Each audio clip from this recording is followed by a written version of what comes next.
Tụi say chưa?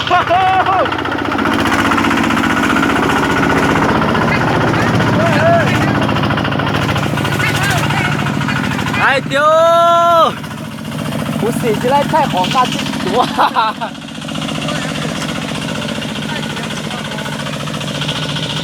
Ê da.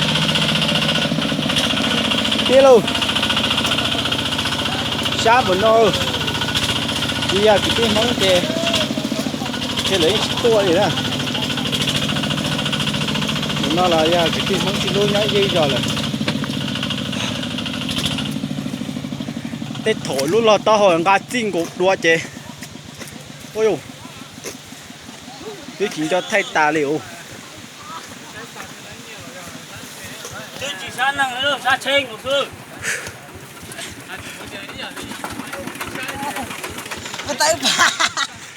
Sao mà đến đâu nó chơi bắt tư lúc đun luôn. Cuối sao mà coi chơi. Thế phải sao con ta na. Lom tay. Sao mà em nói cuối cho bắt tư ấy giả. Cuối tiền như họ có tay là non rồi anh ca. Nãy giờ thế nặng dọc có tiền ca khâu tà này. Nó cho bắt tư nó chơi đó à.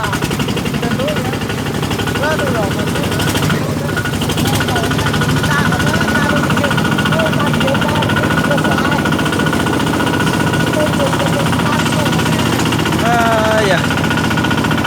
Đi đâu? Đây đi trả sư bé chị, trả tiền tiền liền. Thì nó sẽ bên tua nó không mà chúng tôi khơi sẵn chứ rồi. Chúng tôi cho lực của do tiền trời ơi. Thâu từ về và xỉa tới tua thế thâu từ tay tua thế nào. Mà số lúc chế thứ nó thâu thứ thế mà trời ơi dùng trả vô. Anh coi chị nó chạy tay luôn rồi cô. Đến đây mà nó làm to. Lúc tới chơi chỉ nói gì đến lúc nói đi hả?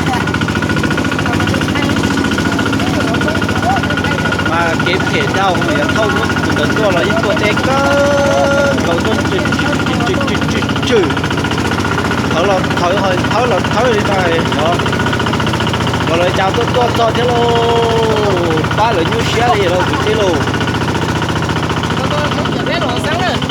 Nó nói giờ chồng tim mong nó dọc hẳn lên có lúc giờ nhận tay để xìa đó bây giờ nhận tay để xìa lúc đó đấy lúc mà tao sẽ lục sáng nào tên đây còn nó sang nè chỉ khá cực kia đừng nói chè giờ cho một hôm mua chỉ tay tỉ sẽ chỉ chữ khá rồi á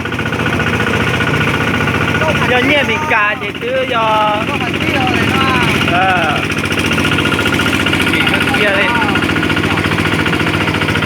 ít tay nó chè cho nên bị cà chỉ chơi tới để lên cụ cho lão ơi ơi đúng nó sẽ hiểu chào mũi rồi hơi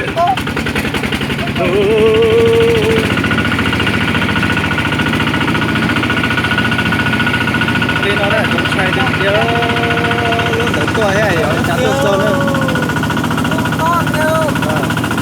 bé chỉ phá chơi đi ta hả bé tuột bé sẽ đã lúc tập cá được tuổi thâu nâng kia cho thâu tới thế rồi chả tuột sâu luôn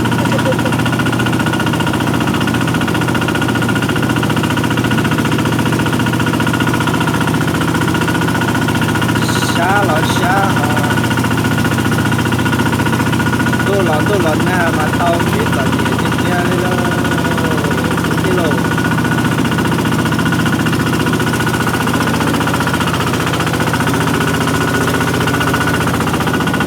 có thể điều và tu kỳ có chất trong chế trong linh nó đã hò yêu một tu một kỳ trong chế sợ hay tiền kế yếu thêm bố đi cha rồi nhưng yếu tu qua còn tao bố đi ra nhưng chỉ trong sữa đi vì nó khó bây giờ giờ xã tao ấy giờ tao hơi chẳng chế căng chắp rồi thì tôi đâu lúc đó nữa đến tao đi nó là những thay đi họ chỉ cái tin anh cha sẽ được thay và trên chân cái là kiếm tiền đâu là giờ thay họ sẽ không cho nó nên tôi xây thì người dùng đi trả thì vậy nè Cái rồi chẳng có ba nó chơi chơi rồi thì kẹt thèm nó biết gì thế nào. Thì được khó thì Xe cái thóc cá. à. Nhưng vì đi chả biết chừng gì nhưng vì tiệp biết tung đâu là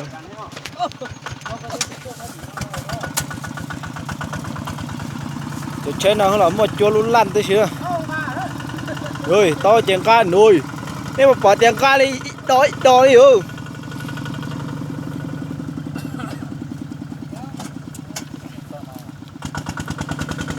à giờ xây to một cái thì thấy một cái chả